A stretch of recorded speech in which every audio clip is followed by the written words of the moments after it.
Hola, mi nombre es Gerardo Perretti y en esta instancia vamos a desarrollar el módulo número 4, el último módulo de la materia Contabilidad Intermedia, que engloba las unidades 10, 11 y 12 del programa correspondientes a patrimonio neto y resultados, exposición contable y la resolución técnica número 22 de las actividades agropecuarias.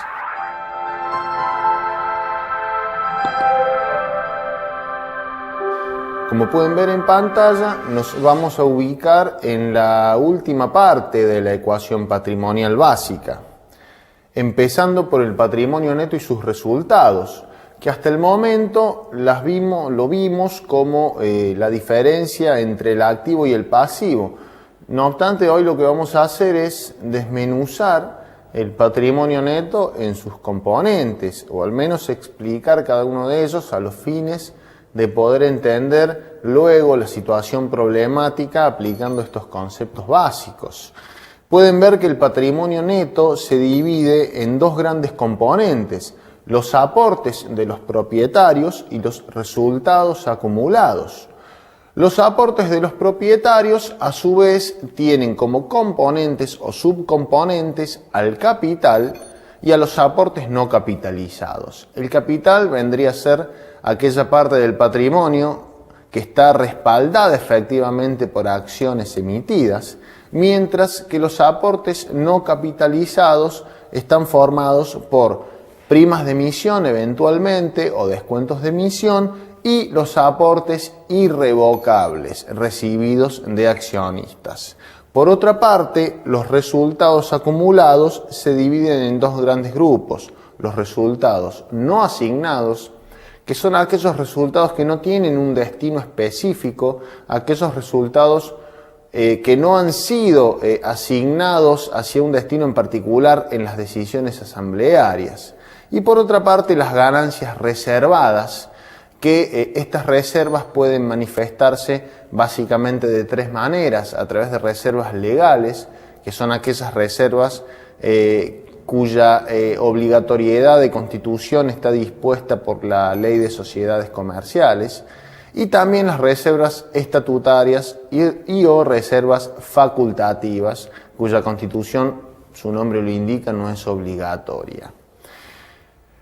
Luego tenemos la unidad de exposición contable. En esta unidad de exposición podemos visualizar los cuatro estados básicos que forman parte de los estados contables, que son el estado de situación patrimonial, el estado de resultados, el estado de evolución del patrimonio neto y el estado de flujo de efectivo. Cada uno de ellos con sus respectivos componentes. Y también la información complementaria que forma parte de los estados contables. La información complementaria, cuyo contenido básicamente lo podemos encontrar dentro de las resoluciones técnicas 8 y 9 y 11 para aquellas entidades que no tienen fines de lucro, es toda aquella información que, como su nombre lo indica, complementa o ayorna los estados contables básicos, que están o deben ser confeccionados bajo un criterio de simplicidad. Es por ello que en la información complementaria vamos a encontrar todas las notas y anexos que de alguna manera explican o clarifican la información que se expone en estos cuatro estados contables básicos que mencionamos. Por último, y para finalizar el estudio de contabilidad intermedia, tenemos la resolución técnica número 22. Esta resolución técnica, que se emitió allá por el año 2004, principios de 2005, trata de temas de evaluación y exposición de todas las actividades relacionadas con el agro, de las actividades agropecuarias. Y se preguntarán por qué tenemos una resolución técnica destinada específicamente a las actividades agropecuarias. Bueno, la razón es muy sencilla. Dentro de este rubro o dentro de este tipo de actividades, tenemos resultados que se originan por cuestiones que no tienen que ver necesariamente con los costos incurridos. Vale decir, en cualquier otro tipo de actividad, el reconocimiento de ingresos o el precio que voy a obtener de un producto se vincula de alguna manera directa, podríamos decir, con los costos incurridos, ¿sí? En cambio, en la actividad agropecuaria esto no sucede, o por lo menos no hay una relación tan directa, ya que yo puedo poner los mejores fertilizantes, puedo trabajar con la mejor maquinaria, puedo trabajar con los mejores empleados, pero por cuestiones climatológicas, por cuestiones naturales, por cuestiones de rinde, tal vez no obtenga buenos resultados o tal vez obtenga resultados mucho mayores a los que se relacionan con mis expectativas. Es por ello que a partir del año 2004-2005, y para de alguna manera cubrir el vacío normativo que existía en la RT17, sale esta resolución técnica. Uno de los grandes cambios o cambios de paradigma que introduce esta resolución técnica número 22 es la posibilidad de evaluar los bienes de uso a valores corrientes esencialmente, ya que se trata de bienes de uso, muchos de ellos tienen un mercado activo, podría decirse. Esto de alguna manera se ha emparentado con el resto de los bienes de uso de otras actividades a partir de la emisión de la resolución técnica número 31, como habíamos mencionado en el módulo 3. No obstante, hasta tanto se emitió esa resolución técnica 31, los únicos bienes de uso que se acercaban o se aproximaban a un criterio de evaluación corriente eran los relacionados a la actividad agropecuaria, a algunos de ellos. Vamos a ver ahora los conceptos claves de este módulo. Bueno, el primer concepto clave se relaciona con la unidad de patrimonio neto y ya bien lo dijimos, que el patrimonio neto tiene dos grandes componentes. Son los aportes de los propietarios, o sea, de los accionistas o futuros accionistas, y los resultados acumulados. Acá reiteramos, ya dejamos de ver al patrimonio neto como la simple suma algebraica del activo y el pasivo. Acá lo vamos a desmenuzar a través de cada uno de sus componentes, que ya vimos al inicio del esquema conceptual cuáles son, o ya refrescamos cuáles son los subcomponentes de cada uno de estos dos grandes grupos, que son los aportes y los resultados acumulados. Luego, bien dijimos anteriormente, tenemos los estados contables básicos ayornados por la exposición complementaria. ¿Qué incluyen básicamente estos estados? Bueno, el estado de situación patrimonial es una foto a un momento determinado del tiempo de los activos y pasivos del ente, ¿sí?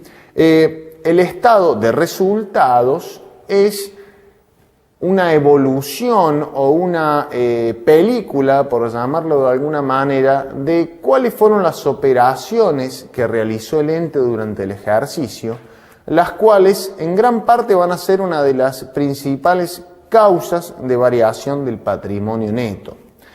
El estado de evolución del patrimonio neto como una evolución de esa diferencia patrimonial de activos menos pasivos, influenciada por el resultado del ejercicio y tal vez y eventualmente por otras operaciones como pueden ser aportes, como pueden ser retiros de los accionistas o como podría ser eventualmente un ajuste a resultados de periodos anteriores.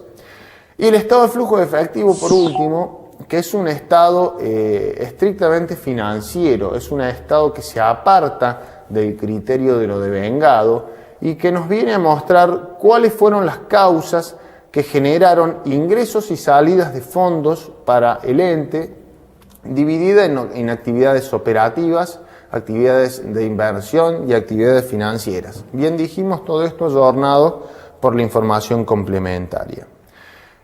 Vale mencionar que los activos se ordenan en el estado de situación patrimonial por su liquidez, es decir, por su posibilidad de conversión a efectivo o la inmediatez con la cual se convierte en efectivo, mientras que los pasivos se ordenan en deudas y previsiones, y esto tiene que ver con la exigibilidad de los mismos. Y por último, es válido destacar que dentro de las actividades agropecuarias, el hecho sustancial de generación de ingresos, y es parte un poco el espíritu por el cual se redactó esta norma, es el crecimiento vegetativo de los productos agropecuarios que están normados en esta resolución técnica y que se relacionan con las actividades agrícolas y o ganaderas.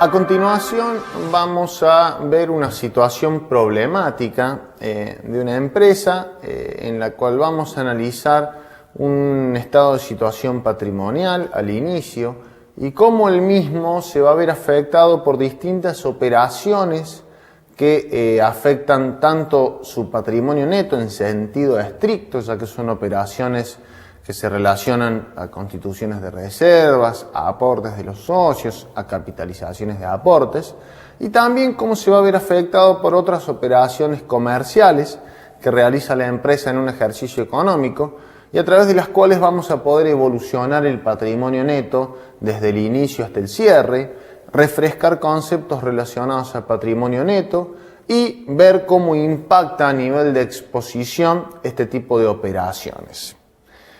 Pueden ver en pantalla las operaciones que están vinculadas estrictamente al patrimonio neto, como bien les decía anteriormente. Estas operaciones son las siguientes, son operaciones realizadas por la empresa que se llama Efemérides Sociedad Anónima. Con fecha 20 de abril realiza 3 operaciones. La primera de ellas es la constitución de reserva legal por el 5% del resultado del ejercicio, que en este caso eran 28.000 pesos.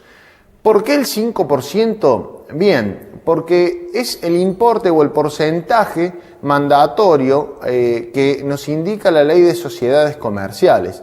La Ley de Sociedades Comerciales nos dice que una empresa está obligada a constituir reserva legal, que es por el 5% del resultado de cada ejercicio económico, en la medida que el resultado sea positivo, y hasta cubrir un importe equivalente al 20% del capital.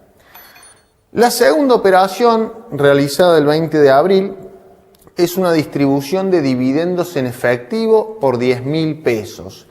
Esta es una operación claramente cuantitativa que provoca una disminución en el patrimonio, ya que es una devolución, por llamarlo de alguna manera, de resultados a los accionistas. Digamos, es la manera en la que se materializa el recupero de capital que van haciendo los accionistas por haber invertido en la empresa en cuestión. La tercera operación es la constitución de una reserva estatutaria, en este caso por 5.000 pesos. La reserva estatutaria, de alguna manera podríamos decir que es una reserva voluntaria, tomémoslo entre comillas a este término. ¿Por qué? Porque la empresa, en el momento de constituirse, en el momento de formalizar su estatuto, dispone voluntariamente, por decisión de sus accionistas, que van a constituirse reservas obligadas por el estatuto de un X porcentaje del resultado. Quiero aclarar con esto que no es una reserva que esté normada o cuya obligatoriedad de constitución esté dispuesta por alguna norma técnica o por alguna norma legal. Es simplemente una reserva cuya obligatoriedad está dispuesta por el mismo estatuto o contrato de constitución de la sociedad. Las operaciones siguientes, realizadas el 26 de junio del año 2011 en este caso, son 2. En primer lugar, dice, la Asamblea General Extraordinaria resuelve aumentar el capital de la sociedad a 24.000 pesos mediante la capitalización de aportes irrevocables. Acá nos detenemos un minuto en el concepto de aporte irrevocable y lo refrescamos. ¿Qué son los aportes irrevocables? Son aportes, como bien dice la palabra, que no pueden revocarse, que no pueden retirarse. Es decir, en algún momento del tiempo los accionistas o accionistas potenciales han colocado dinero en la empresa con el fin de capitalizar a la misma, han instrumentado dichas decisiones a través de algún acta de asamblea, a través de alguna decisión formalizada, y está previsto que en algún momento estos aportes, ya que tienen el carácter de irrevocable, se conviertan en acciones de la sociedad. Acciones que van a tener un valor nominal, que van a tener determinados derechos a voto o no. En fin, son aportes que están destinados a fondear a la sociedad y como en este caso la operación nos indica, están pasándose o transfiriéndose o transformándose en capital. La segunda operación realizada en junio de este año es que el accionista minoritario Alves realiza aportes irrevocables a cuentas futuras de suscripción de capital por 15.000 pesos, en este caso capitalizando un crédito financiero que tenía con la sociedad. Esto podríamos decir es otra manera de capitalizar a la sociedad. En la instancia anterior habíamos visto que la capitalización se había producido en efectivo y que luego ese aporte irrevocable que ya estaba dentro del patrimonio neto se transformaba en capital. En este caso lo que tenemos es una situación en donde la sociedad tenía un pasivo con su accionista J. Alves y el accionista decide aportar dicho pasivo, es decir, ya no tiene más un crédito contra la sociedad, un crédito tradicional, un crédito financiero, sino que lo que va a tener a futuro es una mayor participación, ya que dicho crédito que estaba en el pasivo de la sociedad fue transformado en un aporte, Dijimos anteriormente que íbamos a analizar operaciones que se vinculaban estrictamente con el patrimonio neto y operaciones comerciales. ¿Cuáles son esas operaciones comerciales? Bien, la primera de ellas es una cobranza de créditos en efectivo por 17.000 pesos. En este caso, a fines didácticos, vamos a tomar que esas cobranzas entran a caja o entran a bancos indistintamente. No vamos a entrar en detalle, ya que no hace a la cuestión, no hace a la unidad en curso. La segunda operación son ventas a plazo de bienes de cambio por 24.000 pesos, generando un resultado de 4.000 pesos. Esto se está exponiendo de manera resumida. La idea es que tomemos conciencia que la venta es por 24 y el costo es por 20, independientemente del bien de cambio que se haya comercializado, independientemente de si el crédito está o no instrumentado a través de algún documento. Tomémoslo a fines didácticos simplemente como un crédito a plazo. La tercera operación es una compra de bienes de cambio en efectivo por 3.000 pesos. Acá hacemos un paréntesis y refrescamos un poco conceptos que hemos visto. Siempre acá tenemos que tener en cuenta cuando uno tiene más información que todos los activos se dan de alta por el valor de su costo. En este caso vamos a considerar que estos 3.000 pesos están configurando el valor de costo, es decir, que no tienen impuestos que sean recuperables, que no tienen ningún tipo de componente financiero incluido en el precio. La cuarta operación es el devengamiento de intereses de préstamos financieros por 2.000 pesos antes de su conversión a aporte irrevocable. Esto de alguna manera podríamos decirse se vincula con el crédito financiero que tenía el accionista minoritario con la sociedad, que en algún momento y en algún momento anterior a que ese crédito se haya transformado en aporte, devengó intereses como lo devenga cualquier pasivo financiero. Nos ubiquemos en que esto es un pasivo para la sociedad y es un crédito o era un crédito para este accionista minoritario. La siguiente operación es un pago a proveedores en efectivo, probablemente por la compra de materia prima o por la compra de los bienes de cambio que vimos en la operación anterior. Bueno, la operación anterior era puntualmente una compra en efectivo, pero podría haber alguna compra de esa naturaleza o de ese tipo en el ejercicio, y en este caso la empresa lo está abonando a su proveedor. Las últimas dos operaciones son una cobranza de saldos pendientes de integración por parte de accionistas. Recordemos que a la hora de hacer aportes, los aportes tienen dos momentos: el momento de suscripción y el momento de integración. Quizá suscribieron por el 25% y quedó algún saldo pendiente de integrar, que en este caso los están integrando. Y otros gastos del ejercicio, gastos de cualquier naturaleza, de administración o de comercialización, por 8.000 pesos. ¿Cuáles son las actividades que vamos a realizar? En primer lugar, realizar las registraciones contables relacionadas a las operaciones vinculadas al patrimonio neto resultantes de los enunciados anteriores, no a las operaciones comerciales. Y en segundo lugar, vamos a evolucionar el patrimonio que teníamos al inicio, el cual va a estar afectado en primera medida por las operaciones que impactaron directamente en el patrimonio neto y en segunda medida por todas las operaciones comerciales que mencionamos recién.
Vamos a resolver a continuación la situación problemática que planteamos en el bloque anterior.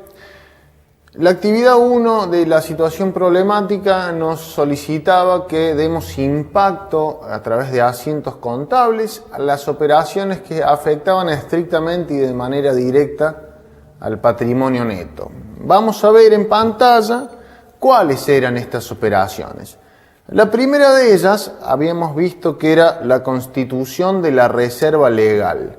¿Cómo se constituye una reserva legal? Debitando la cuenta resultados no asignados, que es en donde estaban de alguna manera los resultados que no tenían un destino específico, y acreditando, o sea, incrementando la reserva por el haber, por el monto equivalente al 5% del resultado del ejercicio, que eran 28.000 pesos, en este caso 1.400 pesos, para darle un destino al resultado. Es decir, este es el asiento típico de la constitución de la reserva legal, que recordemos es una disposición establecida por la Ley de Sociedades Comerciales.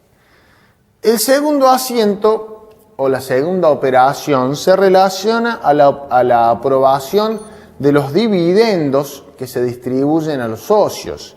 En este caso, cuando hablamos de una distribución de dividendos, tenemos que tener en cuenta dos instancias. En primer momento o en primera instancia, la aprobación propiamente dicha, que es el momento en que los accionistas de la sociedad reunidos en una asamblea deciden o aprueban o convalidan esta decisión de distribuir. Este hecho genera o dispara el pasivo para la sociedad con sus accionistas, y es lo que podemos ver registrado en el asiento número 2 en pantalla, debitando la cuenta de resultados no asignados y acreditando la cuenta dividendos a pagar. Como bien sabemos, los pasivos se aumentan o se incrementan por el haber. La tercera operación se relaciona con la constitución de la reserva facultativa. En este caso, el asiento tiene la misma estructura que la constitución de una reserva legal, con la diferencia que lo que se acredita es la cuenta reserva facultativa.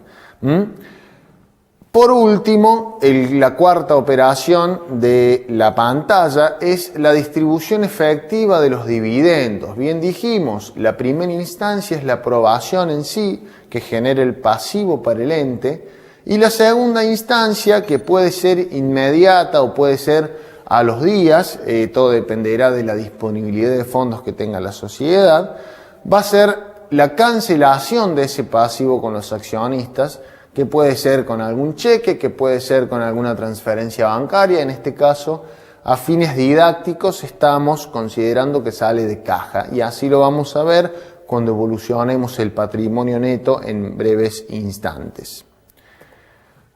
La siguiente operación se relaciona con los aportes irrevocables que fueron capitalizados. En este caso, los aportes irrevocables cuando ingresaron a la empresa lo hicieron a través del asiento caja a aportes irrevocables. A los fines de capitalizar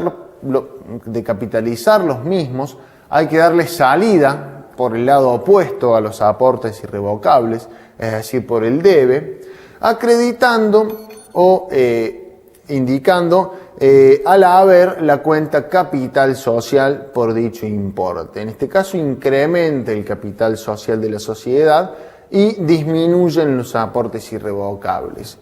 Es importante refrescar que esto se produce cuando a los aportes se les dio un destino específico, se les dio una conversión en acciones, se indicó en cuántas acciones se convierten, qué valor nominal tienen esas acciones, qué clase de acciones son, si son ordinarias o si son preferidas, qué derecho a voto tienen en el caso de que sean ordinarias, a un voto, a dos votos, etc.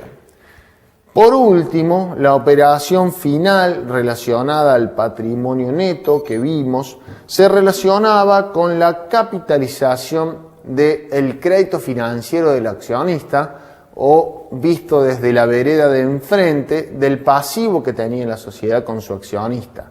Imaginen siempre que el pasivo se encontraba en el haber, Con lo cual, al darlo de baja y capitalizarlo, lo que tengo que hacer es debitar la cuenta préstamos financieros y generar la cuenta aportes irrevocables. ¿Por qué genero la cuenta aportes irrevocables y no capital? Bien, porque en esta primera instancia aún no se han emitido acciones, aún el accionista, el accionista, bien dije, no recibió acciones por la capitalización de este préstamo, sino que simplemente se comprometió a fondear a la sociedad, a capitalizar a la sociedad, y esta capitalización en primera instancia se hace a través del aporte irrevocable, que tiene que cumplir con los requisitos que ya conocemos y que están indicados en la resolución técnica número 17, que esté formalizado a través de una decisión de asamblea, que esté aprobado tanto por quien lo recibe como por quien lo efectúa, que esté prevista su conversión en acciones, etc. Y el más importante, no olvidarlo, que efectivamente, en el caso de que se haya hecho en efectivo, se haya integrado. En este caso no estamos hablando de esta situación, sino que estamos hablando de la capitalización de un pasivo, con lo cual el dinero ya pasó por las manos de la empresa en algún momento cuando se generó este pasivo. Esto que acabamos de hacer se vincula de alguna manera con la resolución de la actividad número 1, es decir, hemos dado impacto a través de asientos contables a cada una de las operaciones que se vincularon al patrimonio neto estrictamente: constitución de reservas, aportes, capitalización de aportes, etc. A continuación, lo que vamos a ver es la resolución de la actividad número 2. ¿Qué tenemos en pantalla? Bien, tenemos ordenado de alguna manera vertical, por decirlo, el estado de situación patrimonial de la empresa. Ustedes verán que aparecen los activos y luego los pasivos. Los activos no caprichosamente ordenados por su liquidez, los pasivos ordenados por su exigibilidad, y el patrimonio neto, a diferencia de lo que podemos encontrar en un estado de situación patrimonial tradicional, en este caso está aperturado, está abierto por cada uno de sus componentes. Aquí hago una salvedad: ustedes tienen que recordar que en un estado de situación patrimonial, como nos muestra la resolución técnica número 9, como se deben presentar en los balances, el patrimonio neto se presenta en una línea. ¿Por qué? Y porque para algo existe el estado de evolución del patrimonio neto, que va a explicar de alguna manera cómo evolucionó, cómo se incrementó, disminuyó de punta a punta, de inicio a cierre de ejercicio, por aportes, por resultados, por retiros, por ajustes a resultados de ejercicios anteriores. En este caso, a fines de visualizar claramente la exposición y cómo afectan cada una de las operaciones que hemos mencionado, lo tenemos aperturado, lo tenemos explotado en sus componentes al patrimonio neto.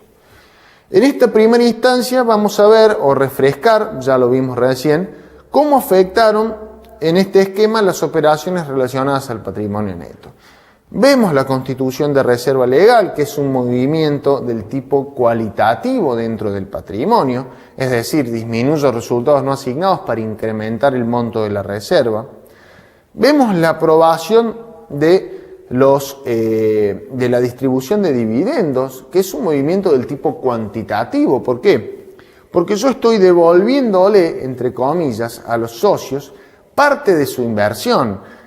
Puede ser, quizá a la empresa le fue bien ese año, entonces decidió retribuir a los socios. Consecuencia de esto, el patrimonio neto va a disminuir a través del asiento resultados no asignados a dividendos a pagar. Esta instancia es la que genera el pasivo y la que genera la disminución, la que genera la variación cuantitativa dentro del patrimonio. El tercer movimiento que vemos, o que ya vimos, es la constitución de reserva facultativa. El cuarto es el pago efectivo de dichos dividendos. Aquí ya no intervienen cuentas de patrimonio neto. ¿Por qué? Porque cuando aprobé la distribución, generé el dividendo a pagar contra la cuenta resultados no asignados. Pero a la hora de pagarlo ya no me interviene ninguna cuenta de patrimonio neto, sino que me interviene una cuenta de pasivo al debe, que disminuye, y una cuenta de activo al haber, que también disminuye, que en este caso consideramos que es caja. La operación siguiente es la capitalización de aportes irrevocables. Esto tiene que ver estrictamente con un movimiento cualitativo. Lo que antes estaba dentro de un componente del patrimonio neto, ahora se encuentra en otro componente del patrimonio neto. Y por último, al costado derecho de la pantalla, son la capitalización de la deuda. Ustedes ven en pantalla que la cuenta préstamos disminuye, o sea, tiene saldo deudor en la línea del pasivo, esos 15.000 pesos, con lo cual está disminuyendo el pasivo, ese préstamo financiero que teníamos con el accionista. Y lo que hacemos es incrementar con signo acreedor, con signo negativo, la cuenta de aportes irrevocables. ¿Qué tipo de variación es esta? Netamente cuantitativa.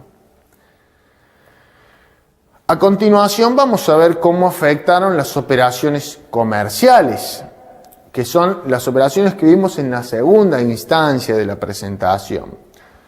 Teníamos una cobranza de créditos.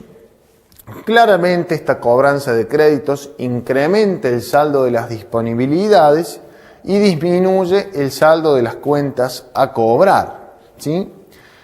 Luego teníamos una venta a plazo que generaba un ingreso por 24.000 pesos a la empresa.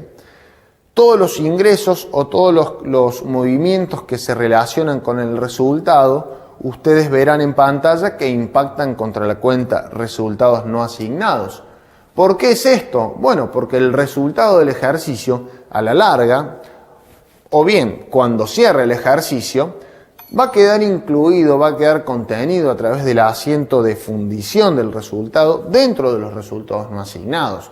No son dos cosas separadas el resultado del ejercicio del patrimonio neto. El resultado del ejercicio queda embebido dentro del patrimonio neto al cerrar el ejercicio, al dejar en cero las cuentas de resultados, y va a pasar a alimentar los resultados no asignados, a los cuales luego le podré o no dar un destino. Bien, no olvidar registrar el costo de dicha operación. Recordemos que todo ingreso debe tener generalmente un ingreso tiene un costo asociado, más aún cuando se trata de una operación estrictamente comercial, de comercializar un bien de cambio. Ese bien de cambio seguramente tuvo un costo de producción o un costo de adquisición, el cual al momento de darlo de baja para reconocer el costo de venta, voy a tener que darlo de baja al valor corriente. Aquí estamos suponiendo que el bien se encuentra ya evaluado su valor corriente. Pero en el caso de que así no sea, lo que debería hacer es reconocer el correspondiente resultado por tenencia que le corresponde al bien en el caso de que exista, y recién ahí darlo de baja a su nuevo costo que va a estar emparentado con el ingreso. ¿Por qué? Porque el ingreso está a un precio vigente, a un precio corriente, con lo cual el apareamiento con el costo debe ser adecuado. Esto implica que el costo tiene que estar también a un valor corriente, pudiendo no haber reconocido en el caso de que corresponda un resultado por tenencia. La operación que sigue es estrictamente una compra de bienes de cambio que hemos considerado que se realice en efectivo. Vuelvo a hacer aquí la salvedad de que esta compra debe realizarse y debe registrarse a través de el valor de costo, el cual no debe estar incidido por componentes financieros ni por impuestos que sean recuperables, como el típico caso del IVA, en cuyo caso, ¿en dónde lo vamos a exponer? En otros créditos bajo el subrubro o subcomponente créditos fiscales. A continuación tenemos el devengamiento del interés. Este devengamiento incrementa el pasivo y genera una pérdida en los resultados, en este caso en los resultados financieros, que va a impactar en la línea resultados no asignados, como pueden ver en pantalla. Y las últimas tres operaciones son el pago a proveedores, que disminuye los saldos de caja, la cobranza del saldo que tenía pendiente de integración el accionista. En este caso pueden ver en pantalla la línea accionistas, pero eso va a estar embebido dentro de lo que sería el rubro otros créditos. Y por último, los gastos del ejercicio, que hemos considerado también a fines didácticos que se abonan en efectivo. Una vez dado impacto a todas estas operaciones, podríamos decir que nos ha cambiado la exposición de los rubros. ¿Por qué? Porque han sido incididos por resultados y por variaciones cualitativas, con lo cual al costado derecho de la pantalla van a poder visualizar cómo ha quedado nuevamente el estado de situación patrimonial de la empresa Efemérides Sociedad Anónima que hemos visto en la situación problemática.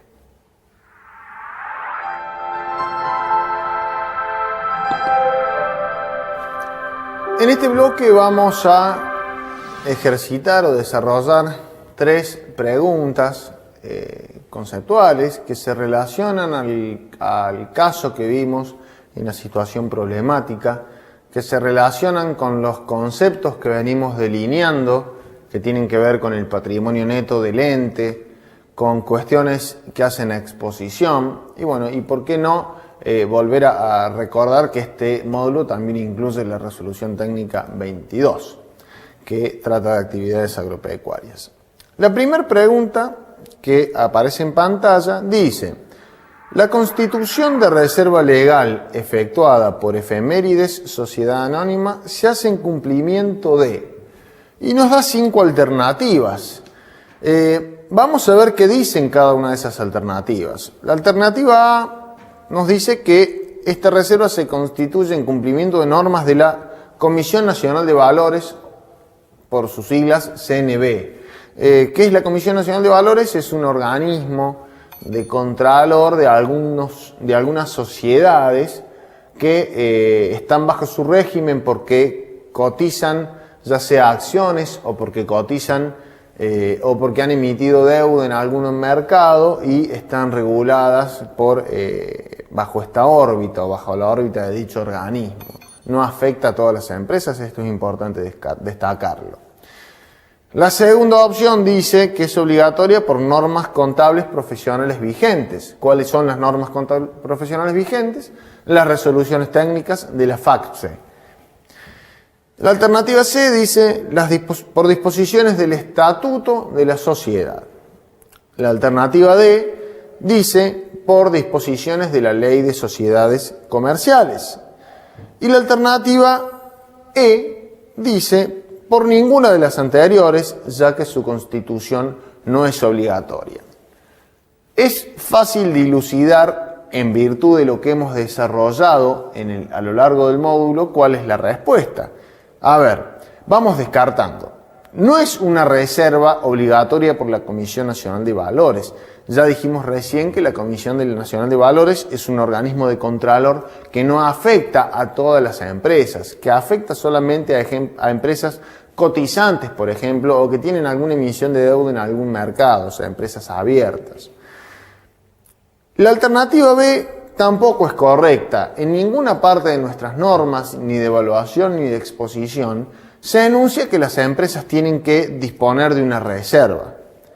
Como tampoco es correcta la alternativa D, ya que una reserva que está dispuesta por el estatuto de la sociedad es una reserva de carácter estatutario, como su nombre lo indica. La respuesta E la vamos a descartar. ¿Por qué? Porque ya conocemos, y por eso concluimos que la respuesta D es la correcta, que la ley de sociedades comerciales nos obliga a constituir, o a las empresas las obliga a constituir, una reserva legal del 5% de las ganancias de su ejercicio económico hasta cubrir un monto equivalente al 20% del capital. Pasamos a la segunda pregunta. La segunda pregunta o ejercitación dice: la distribución de dividendos aprobada por la Asamblea de Accionistas de Efemérides Sociedad Anónima. Y empiezan las alternativas. Dice, primer punto, se trata de una variación cualitativa, por lo tanto no modifica el patrimonio neto. Segundo punto, se trata de una variación cuantitativa, ya que aumenta el patrimonio neto de la sociedad. Tercer punto, se trata de una variación cuantitativa, ya que modifica el patrimonio neto cuando se produce la distribución en efectivo. Cuarta alternativa, dice, se trata de una variación cuantitativa, ya que modifica el patrimonio neto cuando se produce la aprobación, independientemente de que su distribución en efectivo no sea instantánea. Y por último, se trata de una variación cualitativa que modifica el patrimonio neto del accionista. Bien, empecemos a descartar, nos ubiquemos en lo que dice el enunciado del ejercicio, que es una distribución de dividendos. Ya sabemos que la aprobación de una distribución de dividendos genera el asiento resultados no asignados al debe contra la cuenta dividendos a pagar al haber dando, entidad al pasivo que se ha generado. Entonces, vamos a empezar a descartar la alternativa E porque nosotros sabemos que una distribución de dividendos es una variación de carácter cuantitativo porque altera el patrimonio neto. Y ya vamos a ver en qué sentido lo altera. Bajo este mismo concepto vamos a descartar la alternativa A, porque la alternativa A dice que es una variación cualitativa, por lo tanto no modifica el patrimonio neto. Bueno, está bien que una variación cualitativa no modifique el patrimonio neto. Lo que está mal es decir que una distribución de dividendos, o mejor dicho, que la aprobación de una distribución de dividendos se trata de una variación cualitativa. Ya sabemos y ya aprendimos que esto no es así. ¿Qué dice la alternativa B? Dice, se trata de una variación cuantitativa. ¿Es correcto? Esto sí, ya que aumenta el patrimonio neto de la sociedad. Bueno, acá está el error. Una distribución de dividendos, bien dijimos que es de alguna manera una retribución a los socios, es devolverle parte del capital invertido o es devolverle parte de los resultados que ha generado la sociedad y que estaban embebidos dentro del patrimonio neto. Con lo cual, si yo saco algo del patrimonio neto, evidentemente lo estoy disminuyendo, no lo estoy incrementando como dice la alternativa B. La alternativa C dice que se trata de una variación cuantitativa que modifica el patrimonio cuando se produce la distribución en efectivo. Ubiquémonos en los asientos. La aprobación es resultados no asignados a dividendos a pagar. La distribución en efectivo es dividendos a pagar al debe, a caja o a banco. Con lo cual, la distribución en efectivo evidentemente no es una variación que afecte las cuentas del patrimonio neto. Afecta una cuenta de pasivo que disminuye por el debe y afecta una cuenta de activo que disminuye por el haber. Corolario de este ejercicio, la alternativa correcta es la D, que nos dice que se trata de una variación cuantitativa, como efectivamente lo vimos, y que modifica el patrimonio neto cuando se produce la aprobación, independientemente de que la distribución en efectivo se haga o no de manera inmediata. Por último, el ejercicio número 3 dice, si los aportes irrevocables se hubiesen realizado con la intención de cubrir pérdidas acumuladas, que este es otro caso que puede presentarse a la hora de analizar o a la hora de realizar o recibir aportes irrevocables.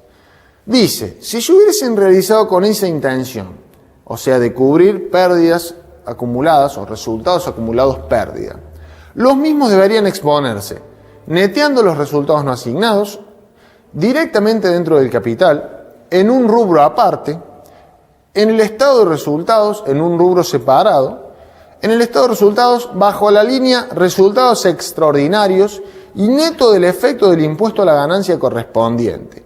Bien, vamos en primera instancia a descartar dos alternativas en un solo momento, que son las alternativas D y E. ¿Por qué? Porque los aportes irrevocables nosotros tenemos ya bien claro que no tiene ninguna relación con el estado de resultados, ¿sí? Es un concepto estrictamente que va dentro del patrimonio neto. Ya vimos que el patrimonio neto se divide en aportes de los propietarios y resultados acumulados, y que los aportes de los propietarios pueden ser el capital o pueden ser aportes irrevocables o prima de emisión. Con lo cual nos vamos a enfocar en las tres primeras. La opción B dice directamente dentro del capital. Tampoco es correcta. ¿Por qué? Porque van a estar dentro del capital cuando esto se convierte en acciones. La opción C dice en un rubro aparte. Tampoco es correcto que estén en un rubro aparte. Bien, la correcta es la alternativa A, es decir, neteando los resultados no asignados. ¿Qué quiere decir? Que cuando los aportes irrevocables se constituyen con el fin específico de cubrir pérdidas acumuladas, se tienen que exponer neteando dicho rubro. De esta manera queda expresado el verdadero espíritu del aporte y la verdadera intención del accionista en cubrir las pérdidas que venían afectando al patrimonio neto de la empresa.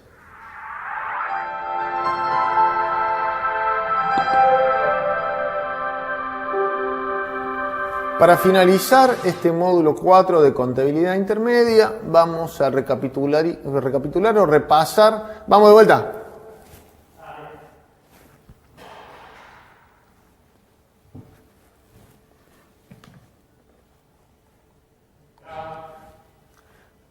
Para finalizar el módulo 4 de contabilidad intermedia, vamos a recapitular los conceptos básicos que hemos adquirido a lo largo del mismo. Los primeros conceptos se han relacionado a temas que se vinculan con el patrimonio neto del ente. Vimos los componentes del patrimonio neto, vimos el aporte o los aportes de los propietarios discriminados de los resultados acumulados. Los aportes vimos que pueden ser capitalizados, o sea, estar respaldados por acciones o no, al tratarse de primas de emisión o al tratarse de aportes irrevocables. Así como también vimos que los resultados acumulados se dividen en resultados que están con un destino asignado, que son las reservas, y sin destino, que son los resultados no asignados, como su nombre lo indica. También vimos ciertas operaciones que afectan al patrimonio neto. Algunas de ellas lo afectan de manera cuantitativa, es decir, afectando su monto, afectando su cuantía, ya sea incrementándolo o disminuyéndolo. Y otras de estas operaciones lo afectan de manera cualitativa, es decir, que se trata simplemente de cambios dentro de sus componentes, reclasificaciones, sin alterar el monto del mismo. También vimos cuestiones legales que hay vinculadas al patrimonio neto. Una de las más importantes es la constitución o la obligatoriedad de constitución de reserva legal que dispone la Ley de Sociedades Comerciales. Reiteramos, por el 5% del monto del resultado de cada ejercicio hasta cubrir una suma igual al 20% del capital.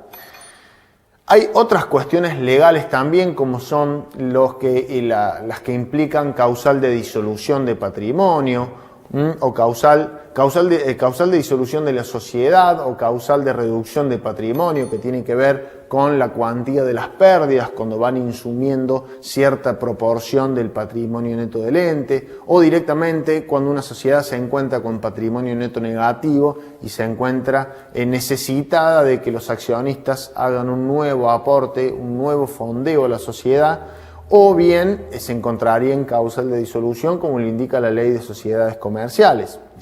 Por último, también vimos cuestiones relacionadas a la exposición, a la manera en que se expresa la información dentro de un balance en sus 4 estados básicos: el estado de situación patrimonial, el estado de resultados, el estado de evolución del patrimonio neto y el estado del flujo de efectivo, cada uno de ellos expresado con un criterio de simplicidad y ayornados por la información complementaria que forma parte de los estados contables y que se caracteriza por notas y anexos que complementan, que amplifican, que aclaran la información contenida en cada uno de estos 4 estados básicos.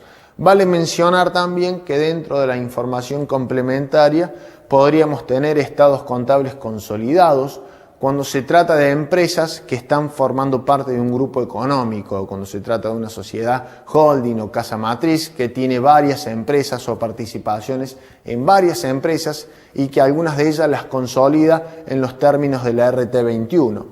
Y por último, el resultado de producción agropecuaria, que hemos visto que es un concepto introducido por la resolución técnica número 22 y que se vincula con el reconocimiento de ingresos en aquellas actividades relacionadas al agro, a la ganadería. ¿Y por qué aparece? Porque ya explicamos que la resolución técnica número 17 no cubría el vacío de reconocimiento de resultados que se producen en las actividades agropecuarias, en donde gran parte de los resultados no tienen estrictamente que ver con los costos incurridos, sino muchas veces con factores que se relacionan con el rinde de los productos, con cuestiones naturales como la tierra, como cuestiones climatológicas, con lo cual esta resolución vino a cubrir, por decir de alguna manera, un vacío normativo. Y es así como aparece el resultado de producción agropecuaria como uno de los principales componentes del estado de resultados de las empresas de este rubro. Dicho esto, damos por finalizado el módulo 4 y la materia contabilidad intermedia.